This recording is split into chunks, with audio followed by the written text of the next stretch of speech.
Hello, and welcome to the world of Black theater. I'm your host, Linda Armstrong, on HarlemTalkRadio.com.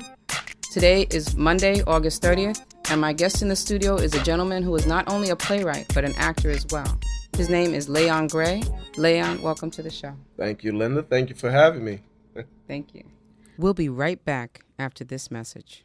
It's time to see the #1 comedy in theater, Platanos and Collard Greens. Cause them Latin babes is hot. You take them on top of Mount Everest, they'll cause a flood from the snow that they'll melt. People can't get enough of this hilarious romantic What comedy. makes them hot? I think it's the A food. tale of secret lovers from different cultures, attracted at first sight until mom finds out. Helita, Mommy, what was that black boy doing in my house? You brothers are finally getting a taste of your own medicine. For tickets, call Theater Mania at 212-352-3101 or visit theatermania.com.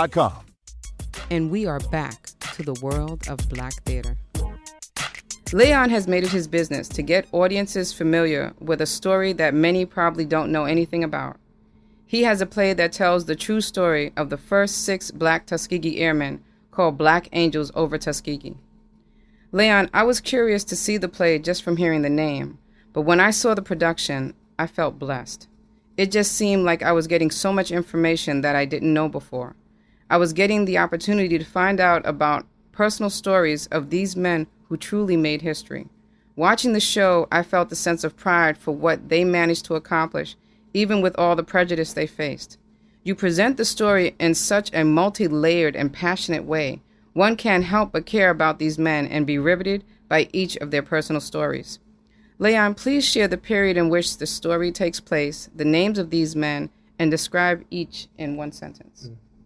The play is set in 1945, Tuskegee. The play starts with a group of 6 men in a waiting room waiting to take a test to go and become United States Army Air Force's aviators. And during the hour or 2 hours of waiting, to go in and take their test, they, become familiar with each other, start to loosen up and begin to ask questions about each other and just find out a little bit more information about their backgrounds, where they come from, why would they give up their life, their family, and know how to go and fight for a country at that time who really didn't care anything about them. So the characters, in a nutshell, all 6 characters. Well, one character's name is Jeremiah Jones. It's the guy who really wants to, don't want to have anything to do with anything that the guys are trying to speak about. He's spit and polish. He just want to go past his test. He's not trying to make friends. And then the other 5 men, they're becoming more comfortable with each other and stuff. Mm-hmm. But what are the characters? What are the names of the other 5 gentlemen? Percival Nash. He's the outspoken. He's the we always say he's the fun guy of the group. Then there's Abraham Dorsey and Quentin Dorsey. I play the character of Quentin Dorsey, the younger brother. So they're brothers. They're from Atlanta. Mm-hmm. They have a little country swagger about themselves. They're like the life of the party, so to speak. Then there's another character called Theodore Franks. He's from Louisiana. He's the more sheltered character who has been alone in most of his life and has fell in love with his records. So until he meet the men, the records have been more of his friends. Mm-hmm. And then as the piece go on, you see he slowly start to open up and put those records to the side and replace them with the men mm-hmm. in the barracks. How did you go about doing the research for the individual stories? It's interesting because what gave me the idea to write the play was I was sitting at home. I was watching television and just flipping through the channels, and President Bush was honoring them with the Congressional Medal of Honor, finally, after all these years. And just sitting watching these men in their 80s and 90s, barely can stand up to walk up the stairs to shake the president's hand. It truly, truly touched me. And I remember I had seen it as a movie in the early 90s with Lawrence Fishburne and Cuba Gooding Jr., back in the day, but I don't know if I know I had never seen it as a play. Mm-hmm. I was like, it's the time to really sit down and write something about this, because this information isn't in history books, and I know with the play format, it'd be a great way to get the get the kids to come out and see it. So that's when I sat down and I wrote it back in '08. Went through its processes of becoming a play, and we have what we have now. Okay, so what was, when you decided that you were going to do it, you know, because you were inspired by what you saw, what was your goal for the play? Just to put the message out about the Tuskegee Airmen. I didn't rely on the internet. I actually interviewed a few of the Tuskegee Airmen, 3 to be exact, and the one thing that they all talked about was brotherhood. They say they all had this brotherhood of bonding, and when people usually talked about the Tuskegee Airmen, they only talked about the planes that they shot down, all the missions that they completed, but no one ever actually talked about them behind the scenes of what happened. And I knew that's the angle that I wanted to go with my story in telling the story of these gentlemen. Now, what I think is something that's very touching, besides the fact that this production is incredibly moving, is the fact that you actually have something that I think not too many shows have ever been able to say. You have a special endorsement for this show. Who is endorsing your show? The actual Tuskegee Airmen. And how did you go about getting that? It's interesting in the fact that LA, there's a strong chapter of the Tuskegee Airmen, and you know, in interviewing them, I was like, you know, I'm writing a play, and these men, you know, a lot of people in the past have come up to say, I want to tell something about, you know, write about you guys and stuff, and they never ever liked it, but I was blessed with the opportunity of them actually loving the piece, inviting us to perform at the National Tuskegee Airmen Convention in Las Vegas. Wow. That was the most scariest time for me as a playwright, because here you got 50 to 60 original Tuskegee Airmen, you know, who went through everything that we're trying to do our best to portray. I always say we try to portray what they went through. We could never put our feet in their shoes, so we do our best to portray what they went through. And here they are, they're sitting out there, them and their wives just watching the show, you know, and we're performing. And at the end, when the curtains were down, there was silence. And all of a sudden, this roar of applause came. And we went out to take our bows, and they were all crying. And, you know, one gentleman came up to me, and he said, I'll never forget this. He said, I told the story right. It reminded him of a lot of his friends he lost. I'm like, wow. That's an amazing compliment. Yeah, so it doesn't matter what any critics write about the play. I got the approval from the man who actually did it. So that truly touched me. I mean, that's something you'll remember for the rest of your life. Oh, yeah. Oh, yes, definitely. And to say that I know at least 30 to 40 of them, you know, they know my name, you know, it's an honor in itself. Why did you choose to play the younger brother? Why did you choose to play that particular character? Actually, I wasn't even supposed to be in the play. I say I'm too old to be in the play. But one of the actors, Lamont Rucker, who he's in a lot of Tyler Perry films, he was supposed to play the role, but he had booked a movie, and he could never make the rehearsals. And I said, you know what, well, I'll step in until you're able to do it. And he kept booking more films, and he was never able to do it. And I began to like the role. So I said, you know what? I think I'm going to stay in this role. I'm going to stay, you know, Quentin Dorsey from Atlanta, Georgia. So, yeah. Well, you do so well in it. Thank you. I mean, you're just a natural. Thank you. I appreciate that. You know, I was saying to you before the show that when I saw the play, when I went to review it, I'm looking at you on the stage, and I'm just looking at all the actors because everybody was so cohesive. You know, everything was so smooth, and you just felt attracted to the storyline, attracted to the actors and their performances because everything was so heartwarming and everything was so real and down to earth. And, you know, then to sit there and experience that, it was just wonderful. So it's like, I'm so glad that you're doing this play. I'm so glad that you decided to keep doing the role because you do a fantastic job. Thank you. I appreciate you guys are wonderful. Now, would you be able to give us a scene from the show for people who haven't seen it? And if you haven't seen it, you need to go see it, okay? Would you give us a scene to whet their appetites? Okay, well, there's a monologue. I could give a little bit of the monologue in the piece. And it happens right after the men finally get to know each other. It's at the beginning of the play where they finally get to, you know, get acquainted with each other. And there's a narrator who narrates each piece. And throughout the play, you're wondering who this narrator is because he keeps speaking of, when I was there, and so we see a lot of play through flashback.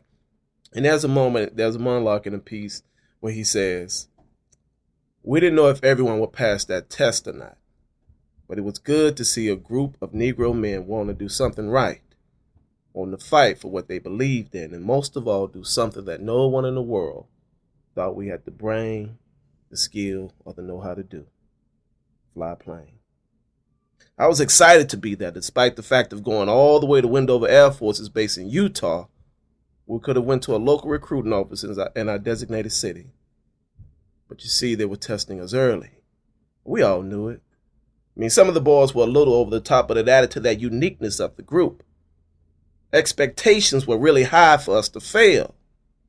Now, don't get me wrong, not every Negro passed that test. Not every Negro made it to Tuskegee. It took a special mindset. And from my first meeting with all the boys, I knew everyone was special in their own sort of way. Thank you very much. Thank you very much. Now, the show already has won awards. What are some of the awards it's won? We won a 2009 NAACP award for Best Ensemble. We won a 2009 Artistic Director Achievement Award for Best Play, and several nominations for the piece. Okay. Now, who are the other members of the cast? The members of the cast include Tom Scott, who plays Abraham Dorsey, plays my brother. And I'm announcing the original cast here. Mm-hmm. Demetrius Gross, who plays Percival Nash. Derek Shawn, who played Jeremiah Jones. David Wendell, who plays Theodore Franks. Antonio Charity, who played the narrator, the man character. Rich Skidmore, he played the only white character in the play, the mean major, who has a heart somewhere in there. Why do I feel like I'm forgetting someone? And then me, I'll play Quentin Dorsey in the piece. Now, the show has actually changed venues. So where were you at before? Where are you at now? We were at St. Luke's on 46th Street, between 8th and 9th. And as I was telling you earlier, no one expected the play to go beyond the 5 weeks past February. But everyone loved it and became this word of mouth, which is still is. And people kept coming and telling more people and more people. And they had another show booked in the venue the following month. So it was like, well, either we had to shut it down or move to a different location. So, of course, we didn't want to shut it down. So we moved right next door to the next street to the Actors Temple Theater, which is on 47th Street. St. Luke was on 46th Street. So still going strong between 8th and 9th. Oh, that's wonderful. Yes. That's wonderful. Now, you and the actors, some of the actors, you guys have more in common in this show. You're also part of an organization called the Black Gents of Hollywood. Yes. So can you tell me about that? When did that get started, and who started it and why? The Black Gents of Hollywood is a group that I created back in Los Angeles.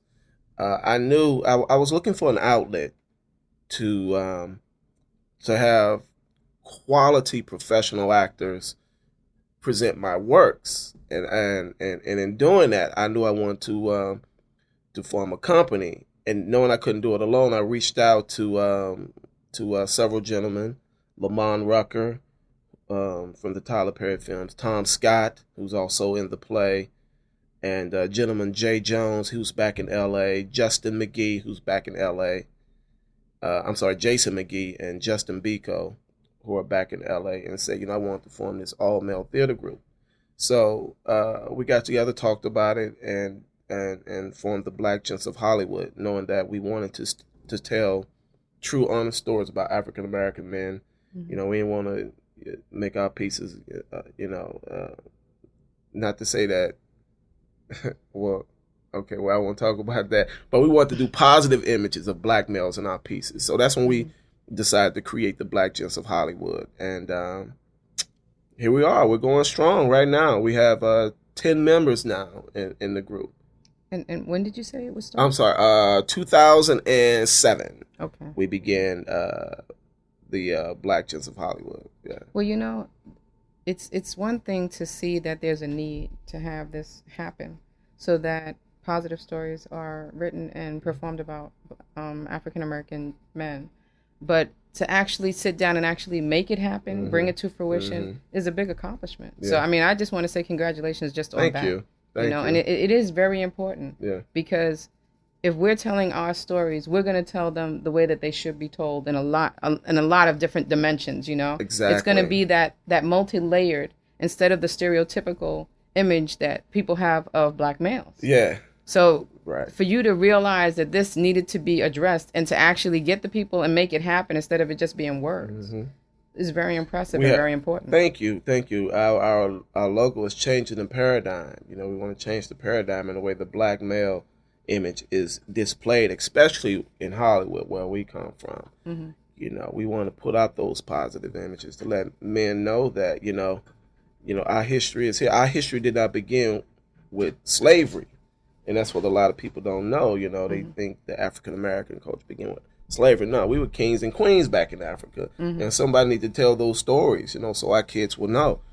Like I said earlier, this, you know, we get kids coming to the show who had no idea about the Tuskegee Airmen. And that's it's not in their books. You know, they don't know this information, and it's always truly a blessing to me when I get emails from parents and from children themselves saying how much the play touched them, how much they want to try to get their schools to invite, get the principal to invite the students to come and see the piece, because it's a shame that, you know, an important part of history isn't being shared with not only Black kids but white, Latin. I mean, all kids should know about the Tuskegee Airmen, and they weren't the only ones. It's a lot of men who fought for this country who are not getting credit for it. Now, one of the things that you had mentioned to me when we were talking prior to the show is that you guys felt that it was important and you're doing something about giving back to the community. Can you talk about that? We have the Black Gents. We have our guide write program, to whereas we have a read along with kids, and it's an exciting moment. Go to schools, and this whole group of kids, we read them books, you know, good quality books about African Americans and other things as well. And we also participate with a company called Tied to Greatness, which is, I think, it's an incredible thing. What it is teaching young boys how to tie a necktie. And for me, growing up as a kid, it was such a special moment when my dad showed me how to flip the tie, and, you know, it's like becoming from a boy to a man, you know, and it's beautiful watching these young boys learn how to tie a tie. So that's an incredible program that we're also involved in. That's right here in New York City, but they're national as well. Okay. So, Layon, where are you from? I'm originally from Louisiana, Alexandria, Louisiana. Okay. Well, that's wonderful when you get that inspiration. And like I said, the main thing is you got it and you did something about it. And that's what's so important. Because if you guys see Black Angels over Tuskegee, it is really an amazing show, and it just makes you feel this pride that it's just hard to explain. You have to experience it for yourself. This is Linda Armstrong on the World of Black Theater on HarlemTalkRadio.com, and my guest in the studio today is playwright actor Layon Gray. What's your creative process for writing a play? Ooh. I don't really have a process. I just write what I feel when I first got to LA, I took a writing course, and I'm like, I don't want to be, it was too structured. It was like you have to have a beginning, a middle, and an end, and I don't write that way. I just write, and what comes out. Then I go back and I fix it. So there's no structure. It's just what I'm feeling at the moment. I just put it down. I always said I have a good knack for dialogue. Being from the South, you know, we create words. The guys tell you all the time, they don't know what the hell I'm saying because I've created some words. But so I don't have any structure in the way I create it. So, but there's a process. You know, I just sit down, I think about it. I know in my head already. It's crazy. I already know my ending. And a lot of people don't write that way. They write not knowing, but I already know how I write it. I already know how I want it to end, and I kind of write it backwards. And then as I write it, the ending may tweak a little bit. But so I guess that would be my process of creating. So would you actually, I mean, how would you advise a young person who wants to try to be a playwright? What should they do? What kind of tips could you give them? Well, the only thing I mean, you know, I always say everyone has their own process in the way they create. You know, just whatever it is that that you want to tell, make sure it's true and honest, and that you really, really believe in your story, whether it's fiction or nonfiction. Just sit down and write it. You know, pick up a pen and write. People are very interesting. On the subway today, I was just listening to conversations. I'm like, you know what? This could be a play. This whole conversation that's going on. So, you know, a writer always writes. So a writer always thinks. A writer is always thinking about the next story they want to tell. Okay. Now, you're also, of course, an actor. So what is your creative process when you're preparing for a role? Well, being as though it's a little easier for me as the writer of a couple, because I've acted in a couple of my own plays, so it's a, you know, I know the background, you know, to a T, because I created them, and it's kind of cool, and I guess it's kind of cheating because I could like swerve the character more to more to the way that I am, you know. But like in creating the Quentin character in the play, he's a lovable guy, you know. He loves his girlfriend, you know. Not to give away too much about the play, but you know, loves his family. And growing up in Louisiana, you know, I being the only boy, you know, raised by women, you know, I loved all my sisters, my mothers, my grandparents. So I try to put that into the character, and hopefully it comes off well.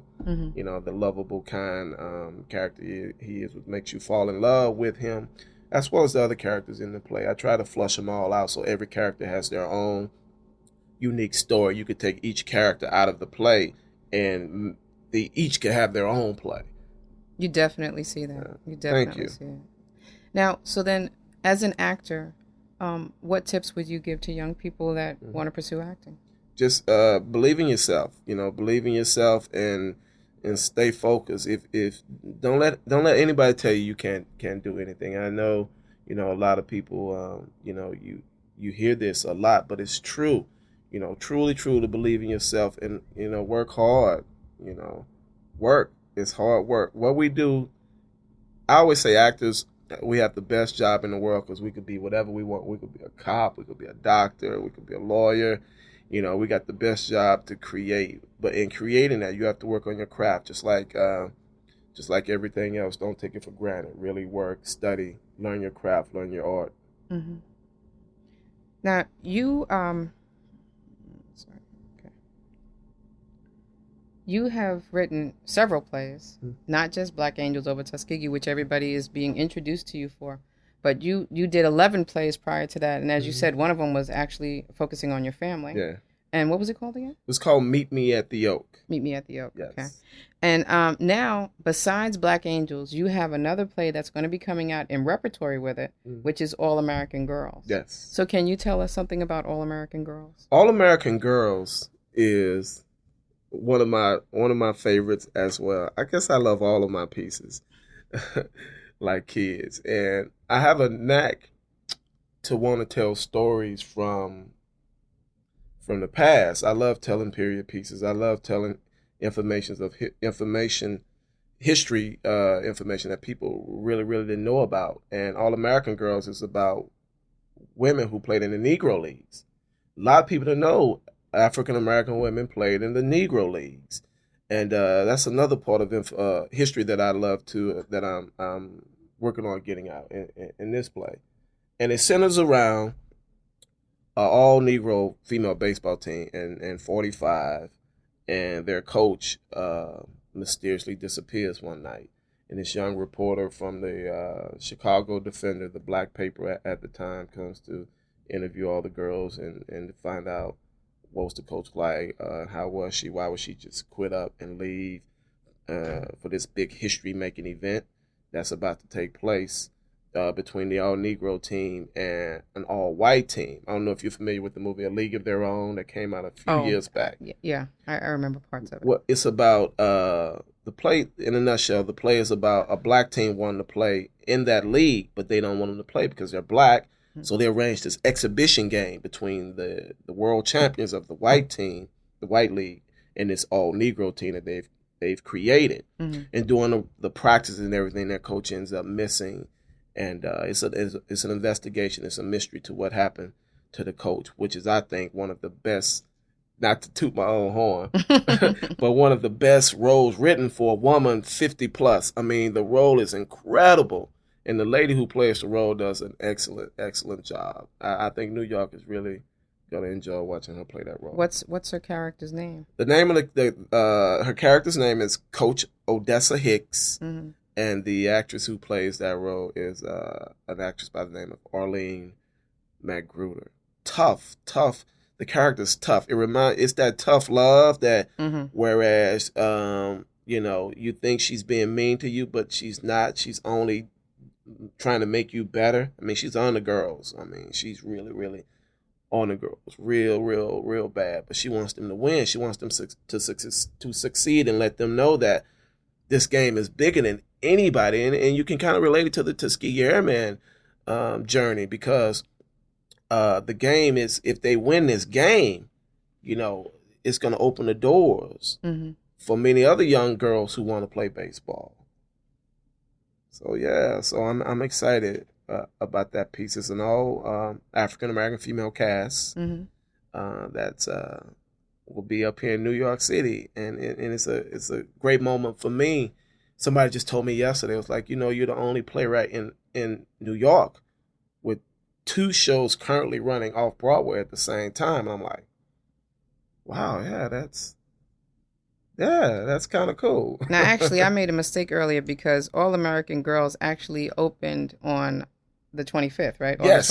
It opened on the 25th. So it's running right now. It's running right now. So, and is it Tuesdays and Wednesdays? It's Wednesdays and Thursdays at the Actors Temple, and it's running in repertory with Black Angels over Tuskegee, who runs Saturdays, Sundays, Mondays, and Tuesdays. Okay.